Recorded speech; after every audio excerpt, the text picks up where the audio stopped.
আসসালামু আলাইকুম। দর্শক, অন্য মঞ্চের আলোচনায় আজকে আমাদের আমন্ত্রিত অতিথি হিসেবে আছেন সংবিধানের সঙ্গে এর কোনো যেহেতু সম্পর্ক নাই, নিশ্চিত থাকা যায় শেখ হাসিনা দেশে ফিরলে কিংবা যে কোনো রাজনৈতিক পালাবদলে, যে পালাবদল নিশ্চিতভাবেই ঘটবে বলে আমরা যারা বাংলাদেশের রাজনীতি, বিশ্ব রাজনীতির দিকে নজর রাখি, নিশ্চিতভাবেই জানি যে এই দিন নয়, তারা জানি যে যখন পালাবদল ঘটবে তখন এই ইউনূস সরকার থেকে শুরু করে এই তারেক রহমান সরকার পর্যন্ত সকলেই বাংলাদেশে অসাংবিধানিক বলে বিবেচিত হবে এবং সংবিধান অনুযায়ী অসাংবিধানিক সরকার পরিচালনা বা গঠনের শাস্তি এমনকি মৃত্যুদণ্ড পর্যন্ত হতে পারে। বাংলাদেশের শীর্ষস্থানীয় দৈনিক মানবজমিনের সম্পাদক এবং অত্যন্ত অভিজ্ঞ সাংবাদিক মতিউর রহমান চৌধুরী যখন শেখ হাসিনা দিল্লি বসে ঘোষণা দিয়েছেন যে তিনি দ্রুত মাথা উঁচু করে দেশে ফিরবেন, খুব শিগগিরই প্রয়োজনে ফাঁসির রায় মাথায় নিয়েই ফিরবেন, তখনই যে আবারও শেখ হাসিনার পদত্যাগ পত্রের সন্ধানে নামলেন এবং সে নিয়ে আলাপ উস্কে দিতে একটা অনলাইন সংবাদ মাধ্যমে উপস্থিত হয়ে মতিউর রহমান চৌধুরী একটা বিস্তারিত গল্প বললেন শেখ হাসিনার পদত্যাগ পত্র নিয়ে, তখনই এ বিষয়ে আমি নিশ্চিত ছিলাম যে এই পদত্যাগপত্র বিষয়ে আলোচনাটা আপাতত থামবে না, বরং এটার আরও ডালপালা মেলবার সুযোগ ঘটবে। এবং ঘটনাটা ঘটেছে ঠিক তাই। মতিউর রহমান চৌধুরী সেই 2024-এর অক্টোবর থেকে যেই বিষয়টা বারবার বাংলাদেশে আলোচনার কেন্দ্রে নিয়ে আসতে চান, শেখ হাসিনা পদত্যাগপত্র দেন নাই, কোনো পদত্যাগপত্রের অস্তিত্ব নাই, সেটাই এ দফায় শেখ হাসিনা প্রথমবারের মতো নিজ মুখে একটি সংবাদ মাধ্যমের সঙ্গে সাক্ষাৎকারে পরিষ্কারভাবে বলেছেন। মতিউর রহমান চৌধুরী অবশ্য গল্পটাকে বেশ রসালো করে উপস্থিত করেছেন বটে সম্প্রতি অনলাইন সংবাদ মাধ্যমের সঙ্গে সাক্ষাৎকারে, যে শেখ হাসিনা নাকি 5ই আগস্ট সকালে বসে যখন গণভবনের দিকে আন্দোলনকারীরা এগিয়ে আসছিল তখন তিনি বসে 3 পাতার একটা পদত্যাগপত্র লিখেও ছিলেন রাষ্ট্রপতি শাহাবুদ্দিন চুপ্পুকে উদ্দেশ্য করে, কিন্তু শেষ পর্যন্ত তিনি সে পদত্যাগপত্র জমা দিয়ে যেতে পারেন নাই। তিনি ভ্যানিটি ব্যাগে করে সেই পদত্যাগপত্র দিল্লিতে সঙ্গে নিয়ে গেছেন। মোদ্দা কথা, শেখ হাসিনার পদত্যাগপত্র বাংলাদেশে নাই, সেটা সংবিধান অনুযায়ী রাষ্ট্রপতির কাছেও জমা পড়ে নাই। শেখ হাসিনাকে যখন পশ্চিমবঙ্গের শীর্ষস্থানীয় দৈনিক এই সময় একটা দীর্ঘ সাক্ষাৎকারে এই প্রশ্নটি করেছেন যে বাংলাদেশের শীর্ষস্থানীয় সম্পাদক তো এমন একটা তথ্য দিয়েছেন, তখন শেখ হাসিনা সুস্পষ্টভাবে জানিয়েছেন যে ওই সময়ে তার পক্ষে পদত্যাগপত্র লেখার সময়টুকুও পাওয়া সম্ভব হয় নাই, কিন্তু সেদিন যে পদত্যাগপত্র রাষ্ট্রপতির কাছে জমা দিয়ে আসেন নাই শেখ হাসিনা, সেটা তিনি নিজেই নিজ মুখে নিশ্চিত করেছেন। শেখ হাসিনার পদত্যাগপত্র নিয়ে কথাটা এতটা গুরুত্বপূর্ণ, তাৎপর্যপূর্ণ, চাঞ্চল্যকর হয়ে উঠল কেন এখন?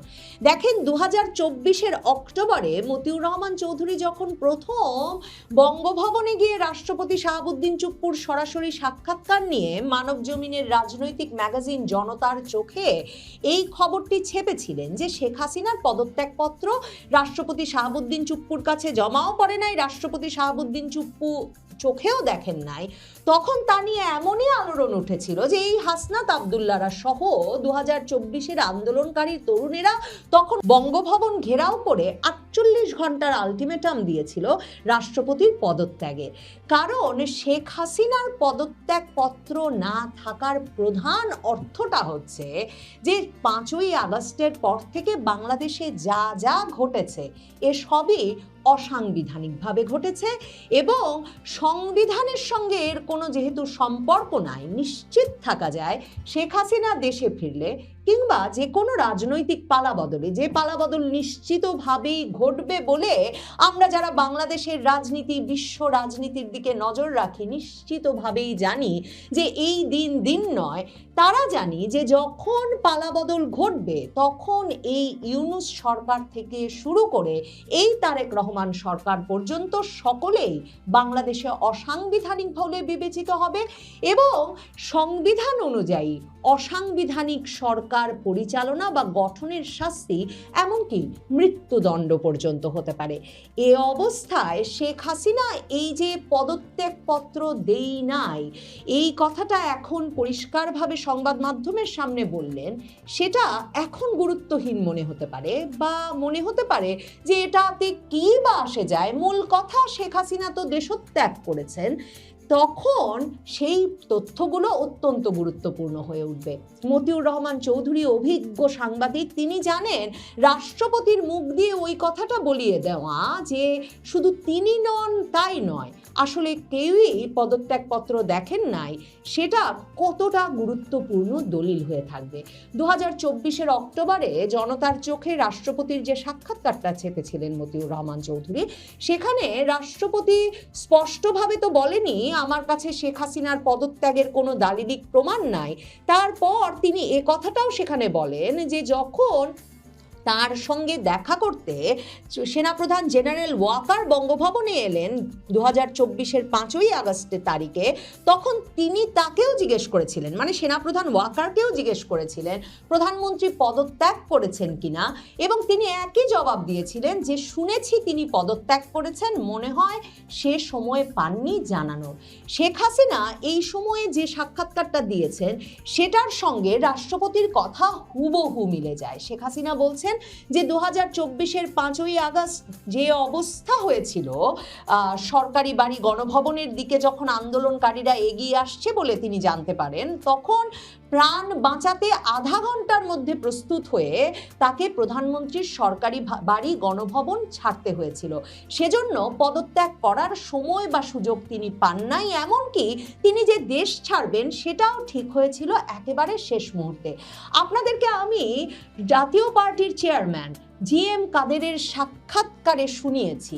তিনি আমার সঙ্গে একান্ত সাক্ষাৎকারে বিস্তারিত বর্ণনা করেছিলেন যে যখন শেখ হাসিনা হেলিকপ্টারে চড়ে দেশ ছেড়েছেন, এই স্ক্রল টেলিভিশনে যাচ্ছে, তখন তিনি সেনাপ্রধানের সঙ্গে, রাজনৈতিক নেতৃবৃন্দের সঙ্গে একত্রে বসে আছেন সেনা দপ্তরে, সদর দপ্তরে, সেনাপ্রধানের দপ্তরে, এবং তখন সেনাপ্রধানের একজন সহকর্মী এসে তাকে জানিয়েছিলেন যে প্রধানমন্ত্রী চলে গেছেন, এবং তখন তারা স্ক্রলের দিকে তাকিয়ে এ খবর জানতে পারেন। GM কাদের নিশ্চিত করেছিলেন যে সেনাপ্রধান সে খবর তখন জানতেন না। যেভাবে শেখ হাসিনা বর্ণনা করেছেন তাতে ওই সূত্রগুলো মিলে যায় যে একদিকে সেনাপ্রধান তখন পর্যন্ত শেখ হাসিনাকে আশ্বস্ত করে যাচ্ছেন যে পরিস্থিতি তার নিয়ন্ত্রণে রয়েছে, অন্যদিকে উত্তরা সহ ঢাকায় ঢোকার বিভিন্ন প্রবেশ মুখে তিনি সেনা প্রহরা শিথিল করে আন্দোলনকারীদের ঢুকতে দিতে নির্দেশ দিচ্ছেন, গণভবনের দিকে ধেয়ে আসছে আন্দোলনকারীরা, আর অন্যদিকে শেখ হাসিনাকে তার নিরাপত্তা রক্ষায় নিয়োজিত যে বাহিনীগুলো, SSF, প্রেসিডেন্টস গার্ড রেজিমেন্ট, তাদের দায়িত্বে যেই কর্মকর্তারা নিয়োজিত ছিলেন তারা হেলিকপ্টারে ওঠান গণভবন সংলগ্ন জায়গা থেকে, এবং তারপর সামরিক বিমানে করে দিল্লি পৌঁছে দেন।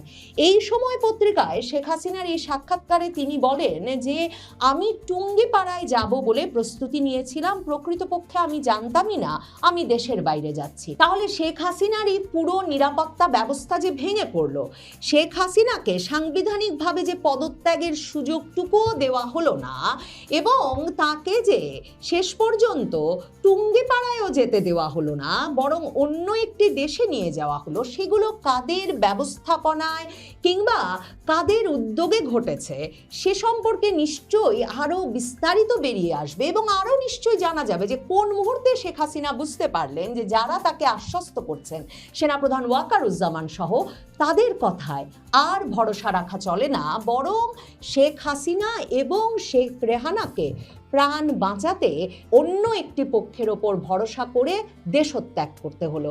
শেখ হাসিনা এই সাক্ষাৎকারটিতে, এই সময়ের সঙ্গে সাক্ষাৎকারে পরিষ্কারভাবে বলেছেন যে আমাকে দেশ ছেড়ে চলে আসতে হবে এটা আমি কোনোদিনও ভাবতে পারিনি। আমি দেশের মানুষের আর্থসামাজিক উন্নয়নের জন্য, তাদের উন্নত জীবন নিশ্চিত করার জন্য দিনরাত অক্লান্ত পরিশ্রম করেছি। তাদের লাশ বানিয়ে ক্ষমতায় টিকে থাকার চিন্তা আমার কখনো ছিল না। 5ই আগস্ট কোনো স্বাভাবিক দিন ছিল না। সেদিন স্বাধীন বাংলাদেশকে একটি ভয়াবহ সংঘর্ষের দিকে ঠেলে দেওয়া হয়েছিল, গণভবনের দিকে উন্মত্ত জনতা অগ্রসর হচ্ছিল, রাষ্ট্রীয় নিরাপত্তা ব্যবস্থা ভেঙে দেওয়ার চেষ্টা চলছিল, পুলিশ প্রশাসন নিরাপত্তা কাঠামো সহ সব জায়গায় চাপ, বিভ্রান্তি এবং পরিকল্পিত, খুবই লক্ষণীয় শব্দ, পরিকল্পিত অস্থিরতা তৈরি করা হয়েছিল। শেখ হাসিনা বলেছেন তিনি এবং তার বোন শেখ রেহানা তাদেরকে হত্যার জন্যই আন্দোলনকারীরা গণভবনের মুখে আক্রমণের জন্য এগিয়ে আসছিল। তার কথায় আমার নিরাপত্তা নিয়ে সকলে খুব উদ্বিগ্ন ছিল। আন্দোলনকারীরা রেহানা এবং আমাকে হত্যা করার উদ্দেশ্য নিয়ে গণভবন আক্রমণ করতে এসেছিল। তাদের অনেকের বক্তব্যে এ কথা পরে উঠেও এসেছে যে লাশ ফেললে সরকার পড়ে যাবে, এবং শেখ হাসিনা বলেছেন যে এজন্য ভুয়া আইডি কার্ড বানিয়ে গণভবনের ভেতরে পর্যন্ত লোক নিয়ে আসা হয়েছিল। এ কথা আন্দোলনের সমন্বয়কেরাই স্বীকার করেছে।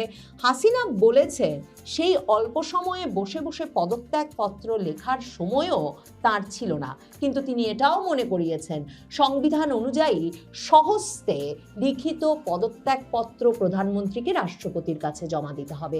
শুধুই কি সেটাই এই তারেক রহমান সরকার পর্যন্ত সরকারগুলোকে অসাংবিধানিক এবং অবৈধ সরকারে পরিণত করে? বাংলাদেশের সংবিধান অনুযায়ী, মানে যে সংবিধান রাষ্ট্রপতি শাহাবুদ্দিন চুপ্পু নাকি টিকিয়ে রেখেছেন, সেনাপ্রধান ওয়াকারুজ্জামানের বদান্যতায় বলে সাক্ষাৎকার দিয়েছেন, সে সংবিধান অনুযায়ী সংবিধান ভেঙে দিতেও হবে এবং প্রধানমন্ত্রীর পরামর্শ ব্যতিরেকে সংসদও যেহেতু ভেঙে দেওয়ার কোনো সুযোগ রাষ্ট্রপতি শাহাবুদ্দিনের নাই, তাহলে সংসদ ভেঙে গেছে এই সূত্র ধরে এবং প্রধানমন্ত্রী পদত্যাগ করেছেন এই কথা বলে তিনি সুপ্রিম কোর্টে 106 অনুচ্ছেদ অনুসারে যে রেফারেন্স নিয়ে এলেন এবং তার ভিত্তিতে যে ইউনূস সরকার গঠন করলেন, সেটা সম্পূর্ণত অবৈধ হয়ে পড়ে। শেষ হয় না আসলে অসাংবিধানিক পদক্ষেপ। এরই মাধ্যমে বাংলাদেশের সংবিধানে কথাও খুবই সুস্পষ্টভাবে লেখা আছে যে কোনো কারণে সংসদ ভেঙে দিতে হলে তার 90 দিনের মধ্যে সাধারণ নির্বাচন আয়োজন করতে হবে। এরপর প্রায় 2 বছর যে একটা অসাংবিধানিক সরকার বাংলাদেশে ক্ষমতায় থেকে গেল এবং তারপর যে নির্বাচনটা অনুষ্ঠিত হলো, সেই নির্বাচনটিতেও যেহেতু আওয়ামী লীগকে অংশগ্রহণ করতে দেওয়া হলো না, আওয়ামী লীগের ওপর অবৈধ ইউনূস সরকারের, অসাংবিধানিক ইউনূস সরকারের আরোপিত নিষেধাজ্ঞা বহাল শুধু রইল না, সে সংসদে এখন তার আইন পাশ করা হচ্ছে।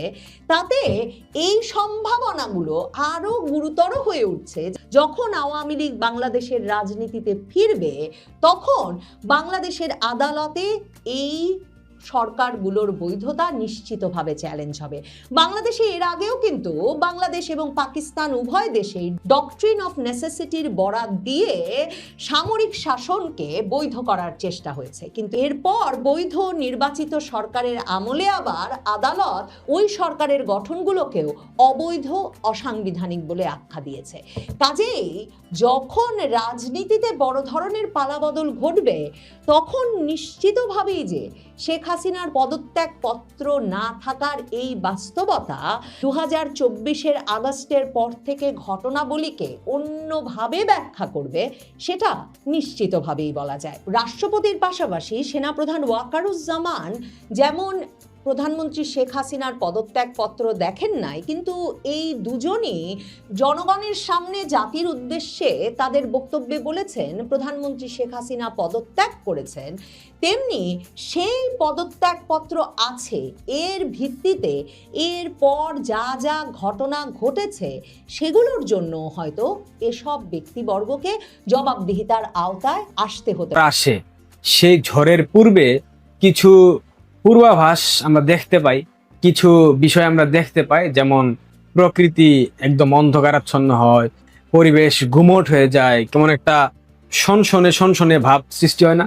বাংলাদেশের রাজনীতিতে বর্তমানে ঠিক একই রকম পরিবেশ দেখতে পাচ্ছি। বাংলাদেশের রাজনীতিতে একটা ঝড় খুব দ্রুত আসবে, সেই ঝড়ের যাবতীয় পূর্বাভাস আমরা দেখতে পাচ্ছি। জানি অনেকেই দেখতে পাচ্ছেন, অনেকেই দেখতে পেয়েও না দেখার ভান ধরছেন, বাট এটা সত্য। বাংলাদেশের রাজনীতিতে খুব শীঘ্রই এমন একটা ঝড় আসবে, এমন একটা সাইক্লোন আসবে, এমন একটা জলোচ্ছ্বাস আসবে, যেটায় বাংলাদেশের স্বাধীনতা বিরোধী শক্তি, রাজাকার, দেশদ্রোহী, চক্রান্তকারী, ষড়যন্ত্রকারী সবাই একযুগে ভেসে যাবে। বিশ্বাস হচ্ছে না? বাংলাদেশ আওয়ামী লীগ কেন ফিরবে জানেন না? বাংলাদেশ আওয়ামী লীগ ঠিক এ কারণে ফিরবে, 5 আগস্টের সেই জঙ্গি উত্থানের মধ্য দিয়ে গণভবন দখল করার পর একজন 70 ঊর্ধ্ব বয়স্ক নারীর অন্তর্বাস নিয়ে উচ্ছ্বাস প্রকাশ করেছিল বাংলাদেশের তথাকথিত এই প্রজন্ম, জেনজি, বাংলাদেশের অসভ্য ইতর বদমাইশ কিছু মানুষ যারা রাষ্ট্রের সম্পদ চুরি করেছিল, গণভবন লুট করেছিল। 5 আগস্টের সেই জঙ্গি উত্থানের দিন গণভবন উন্মুক্ত করে দেওয়া অনেকটা ভালো হয়েছে, কারণ বাংলাদেশের এই তথাকথিত বদমাইশদের, এই জিহাদি জঙ্গিদের প্রকৃত চরিত্র পৃথিবীর মানুষ দেখেছে এবং সারা বাংলাদেশ সহ পৃথিবীর সবাই দেখেছে বঙ্গবন্ধু কন্যা শেখ হাসিনা কতটা স্বাভাবিক জীবনযাপন করতেন। এটা জানার প্রয়োজন ছিল। 5 আগস্টের সেই জঙ্গি উত্থানের পর বাংলাদেশটাকে ধ্বংসের দিকে ঠেলে দেওয়া হয়েছে। বাংলাদেশের অর্থনীতি, বাংলাদেশের শিক্ষা, বাংলাদেশের যোগাযোগ, বাংলাদেশের চিকিৎসা খাত, বাংলাদেশের প্রত্যেকটা খাত, বাংলাদেশ নামক রাষ্ট্রের প্রত্যেকটা অর্গানকে ভেঙে ফেলা হয়েছে পরিকল্পিতভাবে। 2024 সালের 5 আগস্টের পরবর্তী পুরো বাংলাদেশের এই বিভৎস পরিস্থিতি দেখে মুক্তিযুদ্ধের পক্ষের মানুষ যারা বাংলাদেশে বাস করেন, বাংলাদেশপন্থী মানুষ যারা বাংলাদেশে বাস করেন, যারা বিন্দুমাত্র স্বাধীনতাকে ধারণ করেন, লালন করেন, সেই মানুষগুলার উপলব্ধি হয়েছে যে তারা কতটা ক্ষতিগ্রস্ত হয়েছে, তারা কি হারিয়ে ফেলেছে। আমি আজ থেকে ঠিক 11 মাস পূর্বে একটা স্ট্যাটাস দিয়েছিলাম ফেসবুকে। আমি লিখেছিলাম বাংলাদেশের মানুষ একটা সময় বঙ্গবন্ধু কন্যা শেখ হাসিনাকে মিস করবে, বঙ্গবন্ধু কন্যা শেখ হাসিনাকে তারা মনে প্রাণে চাইবে বাংলাদেশের রাষ্ট্র ক্ষমতায়। ঠিক সেই দিন হয়তোবা দেখতে পাচ্ছি। গতকাল ভারতীয় গণমাধ্যমে বঙ্গবন্ধু কন্যা একটা সাক্ষাৎকার দিয়েছেন, সেখানে তিনি অনেকগুলো বিষয় বলেছেন। একটা বিষয় আমি শেয়ার করি। অবসরের ভাবনা প্রত্যাখ্যান শেখ হাসিনার। আমার বাবা বঙ্গবন্ধু শেখ মুজিবুর রহমান আমাকে মানুষের দুঃসময়ে তাদের পাশে থাকার শিক্ষা দিয়েছেন। 1981-তে আমি যখন সব হারিয়ে দেশে ফিরেছিলাম, তখন আওয়ামী লীগের কর্মীরাই ছিলেন আমার পরিবার। আজ সেই নেতা কর্মীরা নির্যাতিত, আমি কিভাবে তাদের ছেড়ে বিশ্রামে যাই? গণমাধ্যমগুলাতে, সামাজিক যোগাযোগ মাধ্যমগুলাতে তারেক রহমানের চামচারা, ইউনূসের চামচারা, জামাতের চামচারা যারা রিফর্ম আওয়ামী লীগ করার পরিকল্পনা করেছিলেন এবং বাংলাদেশ আওয়ামী লীগের ট্যাগ ব্যবহার করে এখনো যারা দলীয় পদ পদবিতে আঁকড়ে আছেন, যারা মূলত গুপ্তচরের ভূমিকায় আছেন, তারাও সর্বাত্মক প্রচেষ্টা চালিয়েছেন কিভাবে আওয়ামী লীগ থেকে শেখ হাসিনাকে মাইনাস করা যায়, কিভাবে রিফর্ম আওয়ামী লীগ গঠন করে তারেক রহমানের বিরোধী দল হওয়া যায়। এই ধরনের চিন্তা যারা করেছেন তারা আপাতত 1 চামচ লবণ খেয়ে মুখে লেবু ঘষে শুয়ে পড়েন, কারণ আপনাদের সেই চাওয়া পাওয়াকে বঙ্গবন্ধু কন্যা একদম ধূলিসাৎ করে দিয়েছে। দেখেন, বাংলাদেশ আওয়ামী লীগের জন্য যতটুকু বঙ্গবন্ধু কন্যা শেখ হাসিনাকে প্রয়োজন, তার থেকেও বেশি প্রয়োজন বাংলাদেশটাকে নতুনভাবে গঠন করার জন্য। বাংলাদেশটাকে নতুনভাবে গড়তে হলে বাংলাদেশের শিক্ষা, বাংলাদেশের চিকিৎসা, বাংলাদেশের অর্থনীতি, এই 3টা সেক্টর অনেক গুরুত্বপূর্ণ, তাই না? এই 3টা সেক্টরকে আবারও আগের মতো করে পুনর্গঠন করতে হলে অবশ্যই বঙ্গবন্ধু কন্যা শেখ হাসিনাকে প্রয়োজন। এই মুহূর্তে বাঙালিকে রক্ষা করতে, বাংলাদেশের মানুষকে রক্ষা করতে, বাংলাদেশের স্বাধীনতা, সার্বভৌমত্ব রক্ষা করতে বঙ্গবন্ধু কন্যার বিকল্প কেউ নাই। বিরোধী মত, বিরোধী দল যারা আছে, আওয়ামী লীগের বিরোধী, তারাও মনে প্রাণে বিশ্বাস করে বাংলাদেশকে রক্ষা করতে গেলে শেখ হাসিনার বিকল্প এই মুহূর্তে কেউ নেই। মানেন আপনারা? মানলে অনেকেই স্বীকার করবেন না, কারণ ওই যে আপনাদের ইগো প্রবলেম। বাংলাদেশের রাজনীতিতে বাংলাদেশ আওয়ামী লীগ প্রাসঙ্গিক ছিল, আছে, থাকবে। আওয়ামী লীগের নিষেধাজ্ঞা প্রত্যাহার করা হবে কি হবে না, আওয়ামী লীগের নিষেধাজ্ঞা কিভাবে প্রত্যাহার করা হবে, কখন প্রত্যাহার করা হবে, এইটা নিয়ে তারেক রহমানের চামচা জায়েদুর রহমান, তোকে ভাবতে হবে না। তুই কে? তোকে ভাবতে হবে? সরকার চাইছে আওয়ামী লীগের কর্মকাণ্ড নিষিদ্ধ থাকুক। প্রধানমন্ত্রীর তথ্য উপদেষ্টা জায়েদুর রহমান, সরকার চাইলেই কি, সরকার না চাইলেই কি? তোদের ভিত কি? তোরা কি নির্বাচিত সরকার? বাংলাদেশের 50% মানুষের সমর্থন না নিয়ে ক্ষমতায় বসেছিস, লম্বা লম্বা লেকচার মারিস। আওয়ামী লীগ কি কখনো বিএনপিকে নিষিদ্ধ করেছিল? করে নাই। আবার বলছিস স্থানীয় সরকার নির্বাচনে আওয়ামী লীগের কেউ ভোটে অংশ নিতে চাইলে অবশ্যই দলীয় ট্যাগ ব্যবহার করা যাবে না, ব্যক্তি হিসেবে অংশ নিতে হবে। জায়েদুর রহমান, হু আর ইউ? আওয়ামী লীগ নির্বাচনে অংশ নেবে, স্থানীয় সরকার নির্বাচনে আওয়ামী লীগের প্রার্থীরা অংশ নেবে এবং আওয়ামী লীগের নামে অংশ নেবে। পারলে ঠেকাস, পারলে ঠেকাস। কোনো হুমকি না, বাস্তবতা। বাংলাদেশের মানুষ বাংলাদেশ আওয়ামী লীগকে ফিরিয়ে আনবে তাদের স্বার্থে। শুধুমাত্র বাংলাদেশ আওয়ামী লীগের স্বার্থে বাংলাদেশ আওয়ামী লীগ ফিরবে না। বাংলাদেশের মানুষকে রক্ষা করতে, বাংলাদেশের মানুষকে নতুনভাবে বাঁচতে শেখানোর জন্য বাংলাদেশ আওয়ামী লীগ ফিরে আসবে। তোর মতো কষা জায়েদ, তোর আব্বা হুজুর তারেক রহমান আওয়ামী লীগকে ঠেকিয়ে রাখতে পারবি? তোকে তুমি বলাটাও বিবেকে বাধে, আপনি বলা তো অনেক পরের কথা। তোর কোনো ক্যারেক্টার আছে? তোর কোনো চরিত্র আছে? তুই মানুষের পর্যায়ে পড়িস? মানুষের বডি শেমিং করা ঠিক না। তুই নিজেকে আয়নার সামনে দাঁড়িয়ে বলিস তো, ভাবিস তো তুই কে, তোর যোগ্যতা কতখানি। এতদিন নীতিবাক্য বলেছিস, এতদিন নীতি কথা বলেছিস, কিন্তু ক্ষমতায় বসার পর তোর সেই নীতিবাক্য পশ্চাৎ দেশ দিয়ে বের হয়ে গেছে। বলতি না বাক স্বাধীনতা, গণমাধ্যমের স্বাধীনতা, রাজনৈতিক দলের রাজনৈতিক স্বাধীনতা, গণতান্ত্রিক স্বাধীনতা, রাজনৈতিক দলের নির্বাচন অংশ নেওয়ার স্বাধীনতা। এখন কোথায় তোর সেই স্বাধীনতা? এখন কোন লজ্জায় বলিস আওয়ামী লীগের নিষেধাজ্ঞা, অর্থাৎ আওয়ামী লীগের কর্মকাণ্ড নিষিদ্ধই থাকবে, সরকার এটাই চাইছে। তোর সরকার চাইলেই কি রাখতে পারবে? বাংলাদেশ আওয়ামী লীগ কি জলে ভাসা পদ্ম? প্রশ্ন করছি তোকে, বাংলাদেশ আওয়ামী লীগ জলে ভাসা পদ্ম, শৈবাল, শেওলা, ছত্রাক? না, তোরা ছত্রাক, তোরা শৈবাল, তোরা শেওলা, তোরা পাকিস্তানের বীজ, তোরা রাজাকার, তোরা দেশদ্রোহী, তোরা বাংলাদেশের স্বাধীনতা সার্বভৌমত্ব বিক্রি করে দিয়েছিস। তোরা পশ্চিমা দালাল, তোরা পশ্চিমা প্রভুদের কাছে প্রতিনিয়ত মাথা নিচু করে দাঁড়িয়ে থাকিস। বাংলাদেশের মানুষ কি বুঝে না? বাংলাদেশের মানুষ কি দেখে না? 100 দিনে তোদের সফলতা কি কি করেছিস বাংলাদেশের মানুষের জন্য? বলতে পারবি? একটা উদাহরণ দিতে পারবি? পারবি না। কাউকে তুই তুকারি করা মোটেও ঠিক না, বাট এই যে ক্যারেক্টার, একে তুই বলাটা আই থিঙ্ক বাজে কিছু না, মন্দ কোনো কিছু না। আপনারা মেবি এটা মানেন বা বিশ্বাস করেন। সুতরাং যারা ভেবেছিল রিফর্ম আওয়ামী লীগ, তাদের আশায় ঘুরে বালি। যারা ভেবেছিল শেখ হাসিনার রাজনীতি শেষ, তাদের আশায় ঘুরে বালি। যারা ভাবছে আওয়ামী লীগ স্থানীয় সরকার নির্বাচনে অংশ নিতে পারবে না আওয়ামী লীগের নাম দিয়ে, তাদের আশায়ও ঘুরে বালি হবে। যারা ভাবছে আওয়ামী লীগের নিষেধাজ্ঞা প্রত্যাহার করা হবে না, তাদের আশায়ও ঘুরে বালি হবে। খুব শীঘ্রই আপনারা দেখবেন। আবারও বলছি, বাংলাদেশ আওয়ামী লীগ জলে ভাসা কোনো পদ্ম না। বাংলাদেশের জন্ম দিয়েছে বাংলাদেশ আওয়ামী লীগ। বাংলাদেশে মাথা উঁচু করে বঙ্গবন্ধু কন্যা ফিরে আসবেন, এবং আজ বলে গেলাম বঙ্গবন্ধু কন্যা বাংলাদেশের প্রাইম মিনিস্টার আবারও হবেন, এবং বাংলাদেশটাকে স্থিতিশীল বানিয়ে, বাংলাদেশের আইন শৃঙ্খলা ঠিক করে, বাংলাদেশের অর্থনীতিকে চাঙ্গা করে, বাংলাদেশের গার্মেন্টস সেক্টরকে চাঙ্গা করে, বাংলাদেশের চিকিৎসা খাত চাঙ্গা করে, বাংলাদেশের শিক্ষা খাতকে উজ্জ্বল করে তিনি সসম্মানে অবসরে যাবেন। মাথায় রাখবেন।